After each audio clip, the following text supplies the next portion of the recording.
Assalamualaikum warahmatullahi wabarakatuh. Om Swastiastu, Namo Buddhaya, salam kebajikan dan salam sejahtera bagi kita semua. Pada kesempatan yang berbahagia ini, saya, Silvida Maristapol Sunaja, akan membawakan sebuah cerita bagi teman-teman semua. Namun sebelum itu, izinkan saya membacakan sebuah pantun. Jalan-jalan ke Surabaya, ketemu teman lama.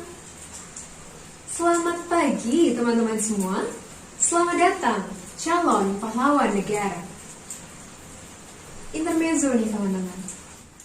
Kita semua tahu bahwa pahlawan adalah seorang sosok yang mempunyai kekuatan khusus untuk melindungi, untuk membantu orang-orang di sekitarnya. Nah, tapi kita sebagai seorang manusia biasa, tanpa kekuatan khusus juga bisa menjadi seorang pahlawan. Caranya bagaimana? Yuk, simak apa yang akan saya sampaikan pada kesempatan kali ini. Cerita yang akan saya bawakan pada pagi hari ini berjudul Gotong Royong Membangun Negeri. Seperti yang kita ketahui bersama, negara Indonesia ini memiliki cita-cita luhur yang dimuat dalam Undang-Undang Dasar Negara Republik Indonesia tahun 1945. Coba sebutkan apa saja. Yap, betul sekali. Yang pertama, melindungi segenap bangsa Indonesia dan seluruh tumpah darah Indonesia. Memajukan kesejahteraan umum, mencerdaskan kehidupan bangsa, dan turut melaksanakan ketertiban dunia yang berdasarkan kemerdekaan, perdamaian abadi, dan keadilan sosial bagi seluruh rakyat Indonesia. Nah, untuk mewujudkan cita-cita luhur itu, untuk mewujudkan tujuan agung bangsa Indonesia, tentu membutuhkan dana yang besar. Dari mana dananya? Nah, layaknya kita, negara Indonesia juga mempunyai dompet yang bernama APBN. Apa itu APBN? APBN adalah anggaran pendapatan dan belanja negara, yang tentunya terdiri atas pendapatan dan belanja negara. Dari tahun ke tahun, seperti yang kita lihat, belanja negara selalu lebih besar dibanding dengan pendapatan negara. Mengapa demikian? Ya, karena memang seperti itu regulasinya.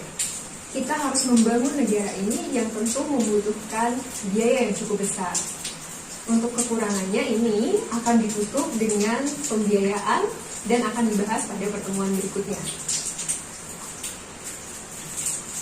Nah, belanja negara kita yang senilai 2.400 sekian triliun rupiah itu untuk apa aja sih? Dikemanakan saja sih dana itu? Sebenarnya banyak ya teman-teman. Di antaranya ada kesehatan, kemudian infrastruktur, dan juga pendidikan yang saat ini teman-teman tempuh. Masih banyak lagi lainnya. Untuk kesehatan ada 123 triliun, infrastruktur 415 triliun, dan untuk pendidikan ini paling tinggi 492,5 triliun. Dan masih banyak lagi sektor lainnya. Bisa disebutkan apa saja? Yap, ekonomi, sosial, budaya, keagamaan, pertahanan, keamanan, bahkan sampai sektor pariwisata, pelayanan umum, semuanya itu dibiayai oleh negara, teman-teman. Nah, untuk membiayai itu semua, pendapatannya berasal dari mana aja? Sebenarnya ada 3, teman-teman, yaitu pendapatan perpajakan, pendapatan negara bukan pajak, dan hibah. Nah, lebih lanjut, pendapatan perpajakan ini dibagi menjadi pendapatan pajak dan bea cukai. Di mana seperti yang kita lihat bahwa proporsi pendapatan pajak itu adalah yang paling besar. Berapa proporsinya? Yap, 70%. 70% dari anggaran pendapatan negara kita itu berasal dari pendapatan pajak. Jika kita kembalikan kepada diri kita, 70% itu seperti cadangan air dalam diri kita. Bayangkan jika 70% itu tidak terpenuhi, apa yang akan terjadi? Kita akan mengalami dehidrasi, demam, pusing. Bahkan jika 70% itu tidak ada sama sekali, maka dapat menyebabkan kematian. Sama halnya dengan negara ini, jika 70% pendapatan pajak tadi itu hilang, maka tentunya negara ini akan hancur. Mari kita bayangkan bagaimana negara kita tanpa pajak. Seperti yang kita lihat, jalan-jalan yang selama ini kita nikmati tidak mungkin kita nikmati. Kita harus melewati jalan yang sulit untuk bepergian karena tidak ada dana untuk membangun jalan.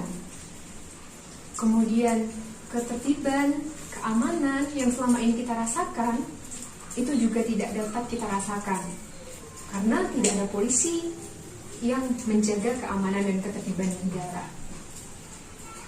Kemudian pertahanan negara juga akan terancam karena tidak ada TNI yang melindungi negara kita ini. Generasi milenial kita adalah calon generasi emas yang mana pada tahun 2045 diproyeksikan mencapai 60% jumlah penduduk Indonesia. Bayangkan jika 60% populasi itu membayar pajak semuanya, taat pajak seluruhnya, maka tentu negara kita dapat membelanjakan lebih banyak.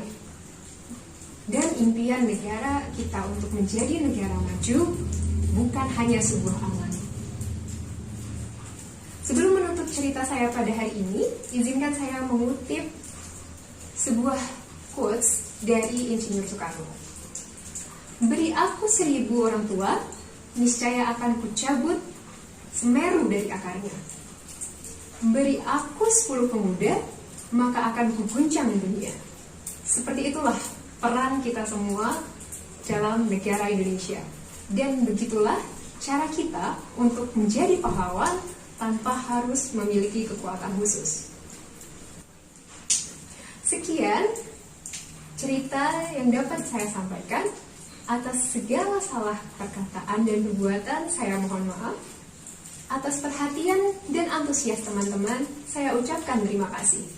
Wassalamualaikum warahmatullahi wabarakatuh. Sampai jumpa di lain kesempatan.